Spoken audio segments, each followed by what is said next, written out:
שמחה להזמין את מיכי פיימן, שמנהלת הארגון של קו השבת וסבתא.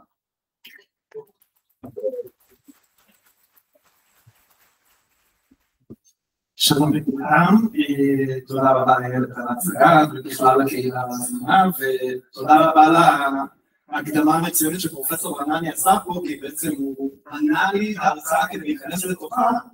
רציתי שההרצאה תתמקד יותר בצד הטכני, אז הנה זה גם נכנס יותר בצד הרפואי והצרכים עצמם.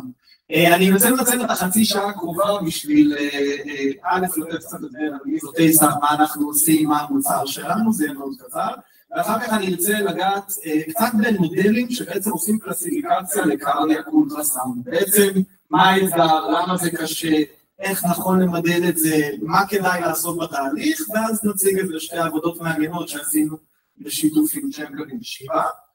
כדי לתת את כל זה, אז בעצם אני אתן איזושהי הקדמה קצרה על מה זה אולטרסאונד. אני בטוח שרובכם או אפילו כולכם עברתם איזושהי בדיקת אולטרסאונד מתישהו לאורך החיים שלכם, אז בסוף מדובר באיזושהי בדיקה,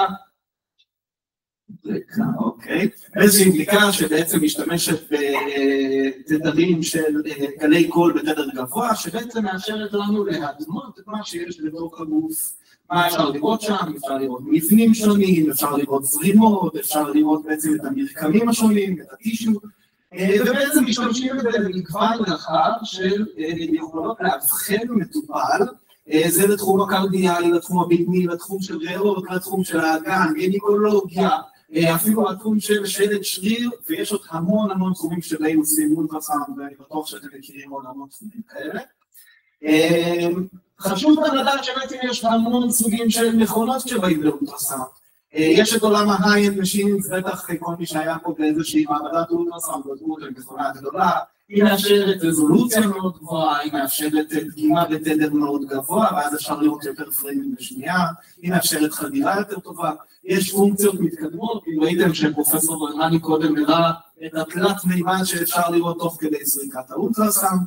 יש את עולם העגלות, זה בעצם מכשיר קצת יותר קטן, קצת יותר זול, קצת יותר נגיש, הוא בעצם עם איכות קצת פחות טובה, קצת פחות פונקציות. ובשנים האחרונות מה שקרה זה שבעצם עולם האולטרסאונד הלך להתפתח ומלא יצרניות קמו, ובעצם אמרו, צריך להנגיש את עולם האולטרסאונד למה שאנחנו קוראים לו הנדל, ל-point of care. בעצם, אם אתם רואים בתמונה, מהמכשירים הגדולים של האולטרסאונד, בעצם עברו למכשירים שהם בעצם מצמרדים, שמתחברים לטלפון, לטאבלט, ובעצם הרופא יכול רק לשלוף אותו מהכיס ולבצע סריקה בזמן אמת אצל המטופל.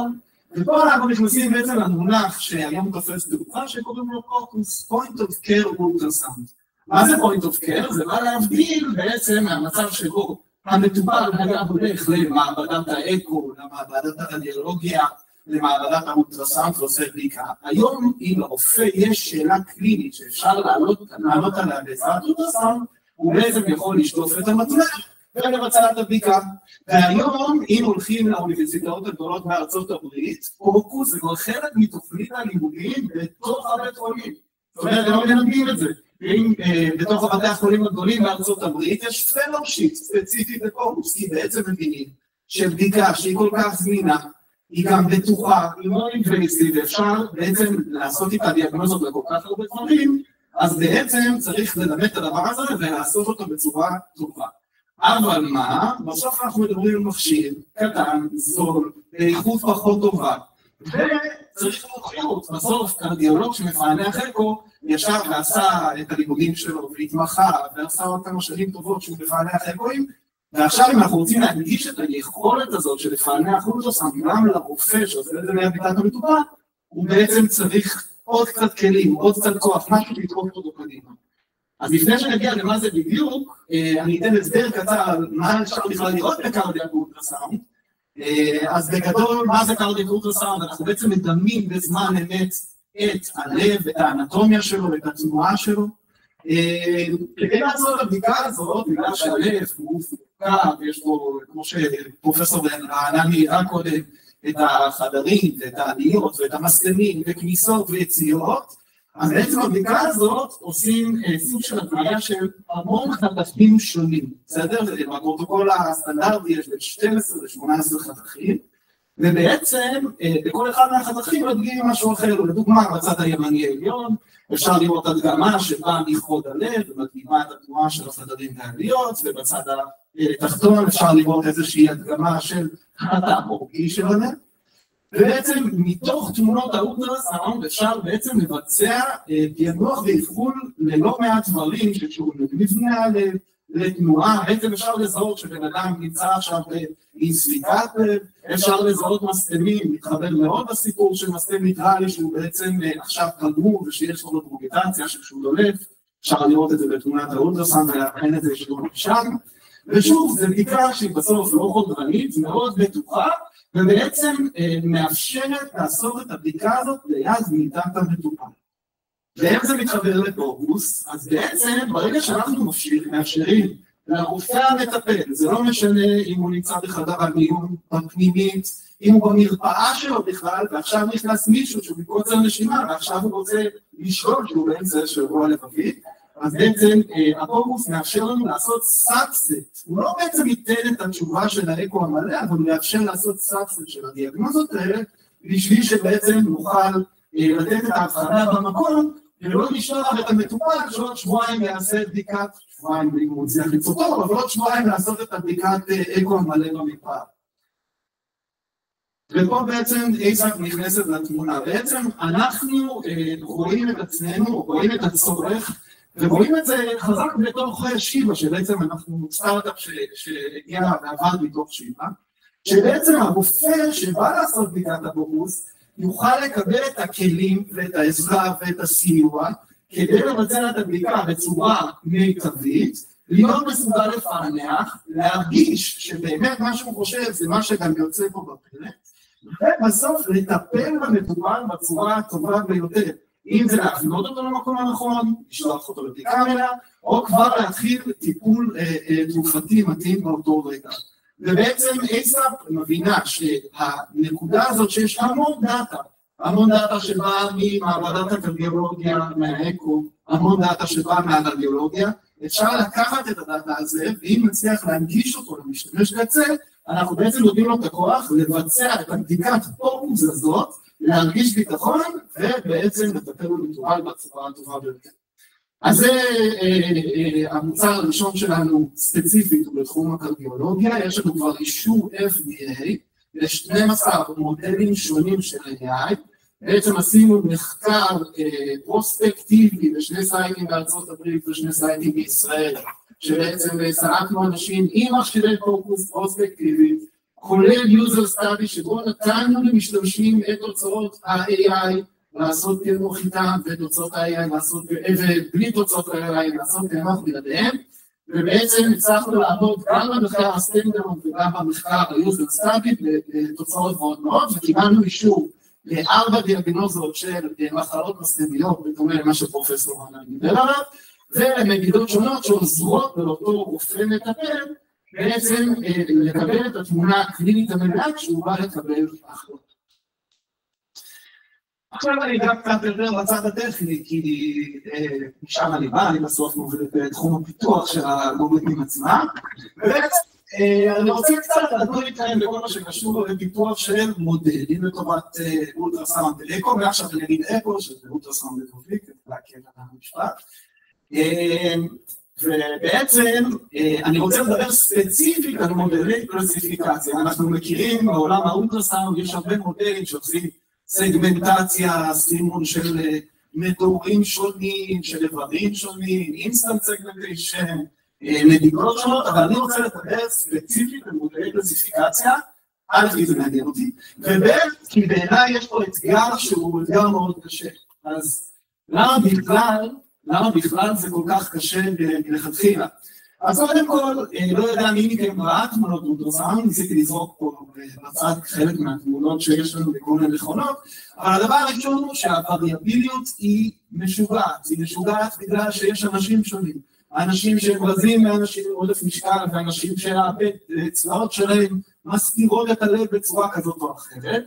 יש גם את עניין המשתמש, לא דין אותו טכנאי אולטרסאונד עם 20 שנה ניסיון, אל מול מישהו שיש לו שנה ניסיון, אל מול אותו רופא פוקוס בשנה הראשונה שהוא בא לשרוד, את הבן אדם במיטה של המטופל, אז אנחנו מקבלים בעצם איזשהו וריאביליות גם בתמונות בגלל המשתמש, ודיברנו על זה, יש הבדל בין מכשירי היי-אנד רזולוציה גבוהה, תדר גבוה, רואים הכל מדהים, למכשירי פוקוס שבסוף כבר מגיעים למחירים שבאזור $1,000-2,000, והתמונה בסדר, רואים, אפשר לפענח, אבל היא לא אותו דבר כמו שיש במכונות הגדולות.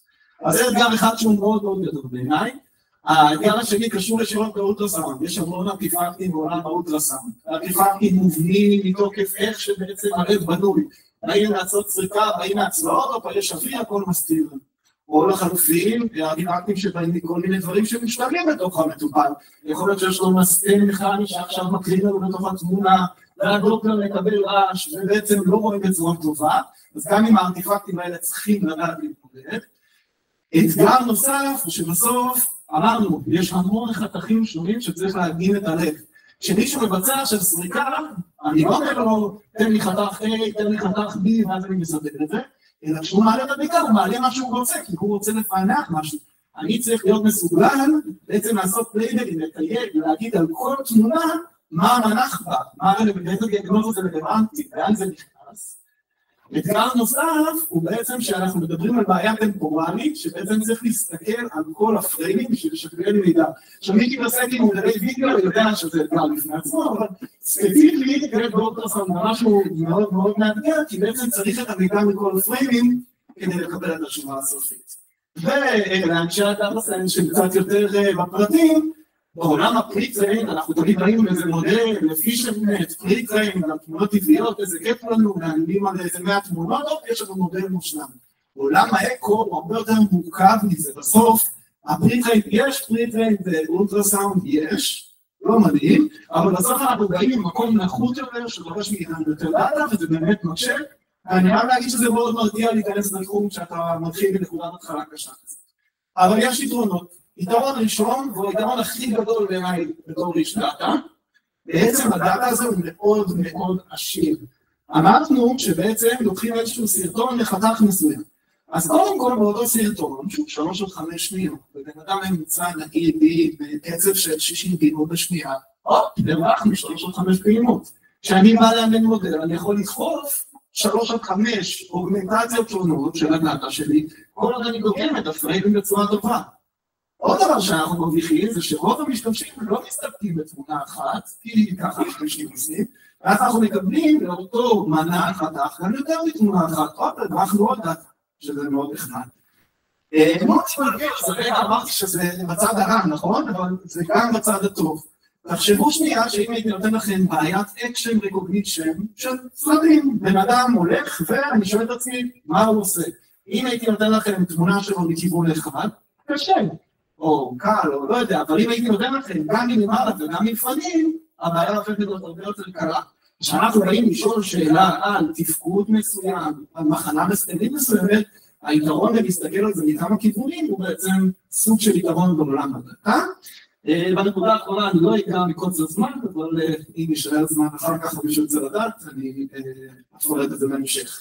אז זה בעצם הפייפליין האלגוריתמי שלנו, בעצם אמרנו, נכנס איזשהו סטאדי של אקו, שוב, אנחנו לא לייבל, מישהו מעלה סרטים מכל מיני זוויות, מכל מיני מנחים, עם דופלר, בלי דופלר. אוקיי. שלב ראשון, תכף אני מפרט איך עושים את זה. אנחנו בכלל צריכים להפריד למנחים שונים, והאם הם בכלל טובים או לא טובים למודלים הדיאגנוסטיים שלנו. ואחריו אנחנו בעצם מכניסים את המנחים הרלוונטיים לתוך המודל הדיאגנוסטי, ובסוף, בדוגמה פה, מקבלים איזושהי הסתברות להאם יש מחלה מסתנית בדרגת חומרה מה המודל היסודי, או האם זה נורמל. אז כאן נראה הפייפליין, וקצת נקפוץ פנימה לדברים עצמם. אז נתחיל מהדיו קלסיפיקיישן, קצת הסברתי על זה קודם, אבל בעצם הבעיה, יש המון חתכים, יש גם המון חתכי ביניים, משתמש לא טוב, לא ידגים בצורה כזאת טובה את החתך הרלוונטי שהמודל, או אפילו המומחה, כן, מצפה לקבל כדי לתת את הדיאגנוזה הרלוונטית. דבר שני, יש פשוט שונות מטורפת באיכות של התמונות, גם קשור, מה שאמרנו למי שרוכש, אבל גם קשור בעצם לשונות של תמונות ממה שדיברנו קודם. אז אנחנו צריכים בעצם, המטרה שלנו, היא על כל סרט כזה, א', להגיד איזה מנח הוא רלוונטי, או לא רלוונטי לכלום, נקודה למשל על אנשי הדאטה סיינס, איך עושים out of distribution על תמונה שהיא עכשיו סתם בסדר. אנחנו צריכים לתת לסרט הזה איזשהו ציון quality. בסוף, אם אני אדחוק למודל הדיאגנוסטי מנח גרוע, המודל הדיאגנוסטי יגיד לי משהו שהוא זכר. אז אנחנו צריכים שהמנח גם יהיה מספיק טוב. ואנחנו צריכים, אמרתי שאני מדבר על זה קודם, למצוא נקודות עניין, כרגע לא נתייחס. ובעצם השיטה היא די פשוטה בסופו של דבר. לכל סרט, לכל פריים בתוך הסרט, אנחנו בעצם מריצים שני מודלים שונים. מודל ראשון הוא בעצם עושה קלסיפיקציה, בעצם מומן על לזהות את כל המנחים ו-out of distribution באיזשהו מקום, ולהגיד מה ההסתברות לכל מנח, זאת אומרת מה הסיכוי שזה מנח X, מה הסיכוי שזה מנח Y, ובעצם יש לי את התשובה הזאת על כל הסרט, ואני יכול לעשות איזשהו סוג של אוריינטציה. המודל השני הוא מודל סגמנטציה, שבא לזהות את החלקים המעניינים בכל תמונה, לדוגמה, אם דיברנו קודם על המנח שמסתכל על כל דרך, אני באמת רוצה לראות שהמשתמש ידגים את חדר ימין, חדר שמאל, עלייה ימין, עלייה שמאל, אני מזהה אותם כמו שצריך, אני רואה את הנקודות עניין, ובעצם הלופ הזה באמת באיכות טובה.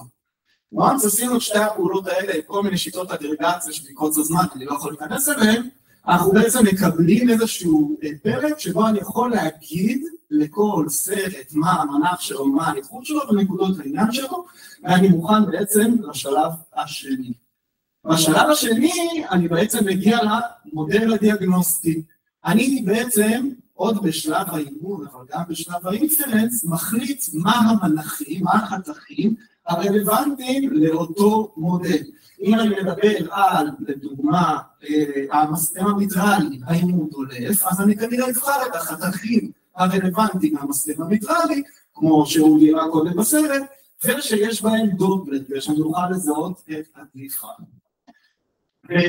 אני אדבר עכשיו, ואני אנסה לעשות את זה יחסית בקצרה, על איך אנחנו בעצם בחרנו את הארכיטקטורה של המודל שלנו, ובעצם יש פה כמה כיוונים מעניינים שאפשר לחשוב עליהם. בעולם הערבית קלאסיפיקיישן יש לא מעט מודלים שונים, והשאלה היא איזה מהמודלים הכי מתאימים בעולם האקו-אולטרסאונד. אז ממש בקצרה אפשר ללכת בעולם ה-CNN, end-to-end, מה זה אומר?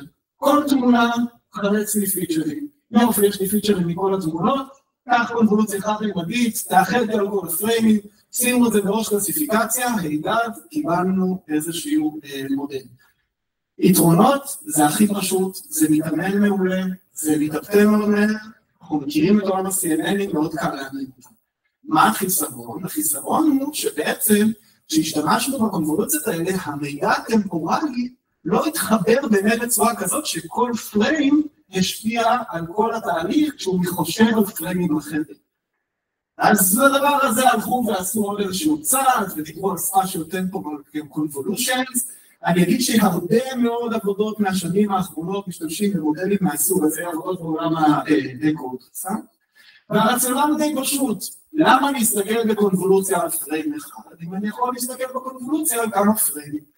ופה יש כמה שיטות, אפשר לעשות את ההסתכלות של הקונבולוציה בשלב מוקדם, ואז אחר כך להרחיב את התלת מימד, אפשר לעשות אותו לדו מימד, אפשר לעשות אותו בשלב יותר מאוחר, אפשר לעשות אותו לאורך כל הדרך, אני לא אעלה אתכם פרטים, אני רק אגיד שדווקא השיטה האחרונה, שהיא בכלל אומרת, חלץ פיצ'רים פר תמונה, ואז תעשה קונבולוציה חד-ממדית, אבל תעשה את זה בשלבים, היא השיטה שדי עובדת הכי טוב בהקשר של קארדיו-אולטרסאונד, ושוב, אנחנו בעצם מרוויחים פה את הפשטות של הלימוד של קונבולוציה, ובשיטה האחרונה, זאת שאמרתי שלרוב העולם בוחר בה, זה גם יחסית יעיל, כי אין קונבולוציות תלת-ממדיות כבדות.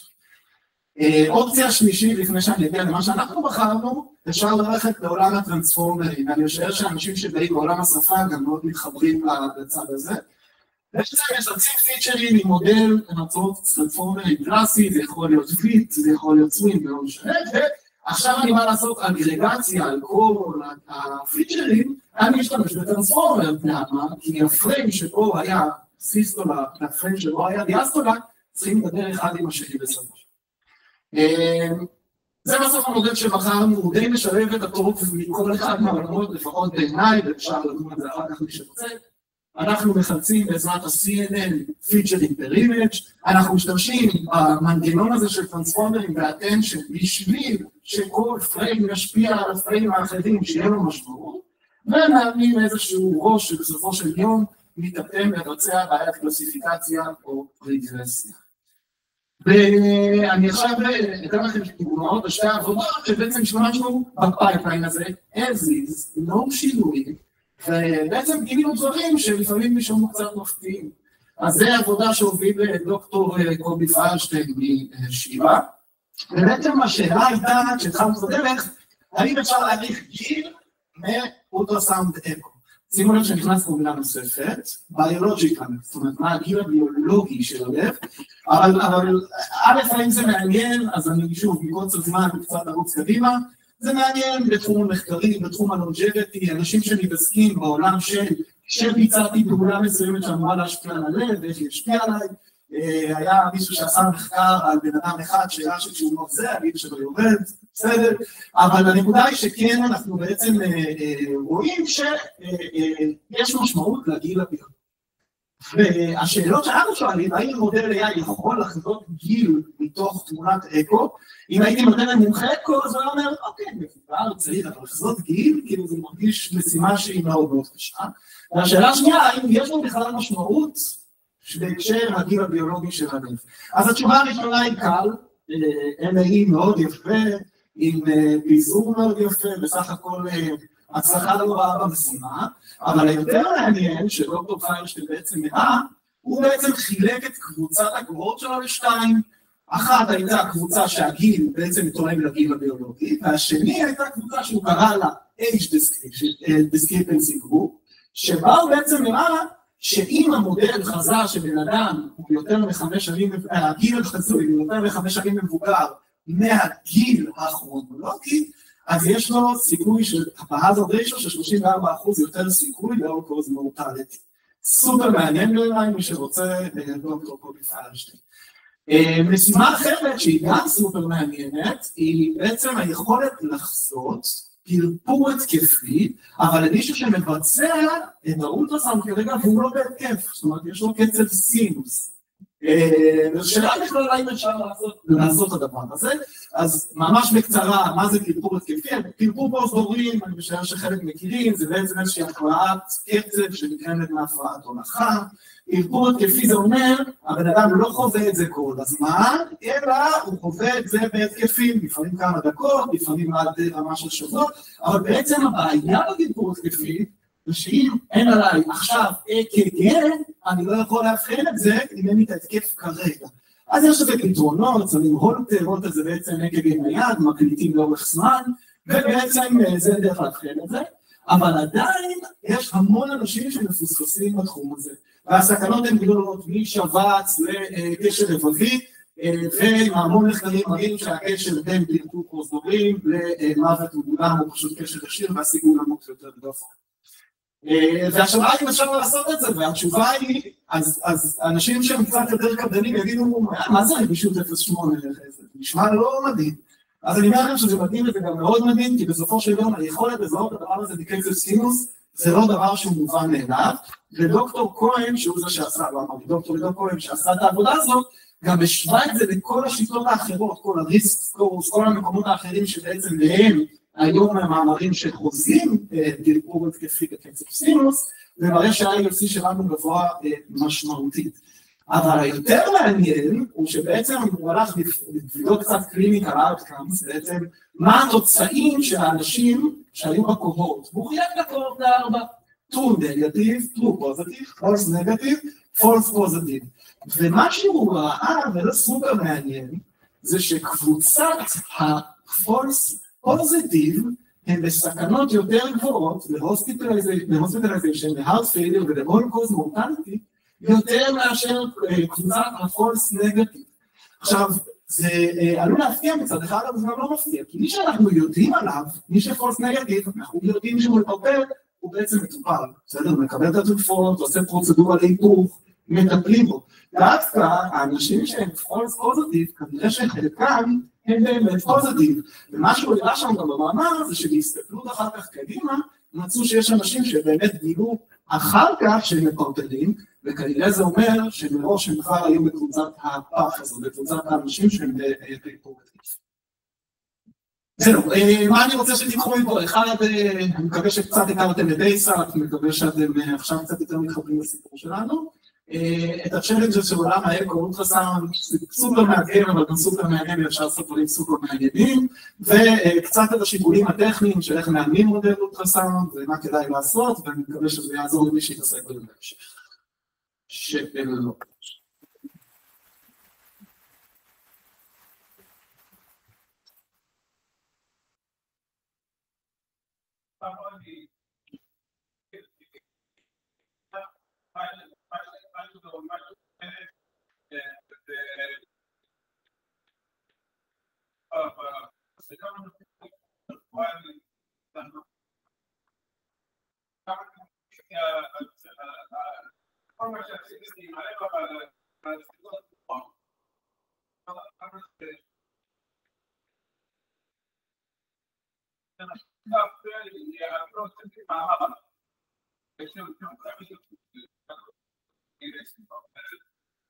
אני אשמח אם אחר כך תרצה להראות, אני רק חשוב לי להדגיש, האתגרים והתהליכים הם כמובן רלוונטיים לאולטרסאונד, אני בטוח שבמוח האתגרים הם קשים לאחרים.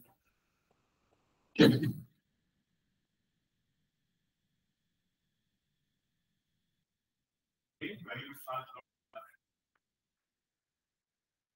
אז לגבי השאלה הראשונה, לא. המודל מקבל אך ורק תוכן קבצי דייקון, והוא לא לוקח להם שום דבר, הוא לא מידע תמונתי.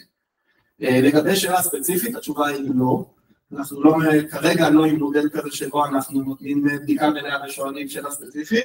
יש המון מחקרים שעובדים על הנקודה הזאת, יש מחקר מאוד יפה, אני חושב שהוא של סטנפורד, אבל פוסטי במילה, שממש עושים את התהליך הזה. אני חייב להגיד שגם במחקר שלהם, בהשוואה לקחת מודל ספציפי, הם בסוף נופלים בכמעט כל הקטגוריות, שזה מדהים בפני עצמו, אבל בעייתי בסוף לקחת את זה כמודל שאתה רוצה לקחת את הפרודקשן. תודה לכולם. אני רוצה ל10 דקות הפסקה, נפגש פה ב5:08, רק שתי הרצאות ממש טובות, סליחה להם על זה תשארו.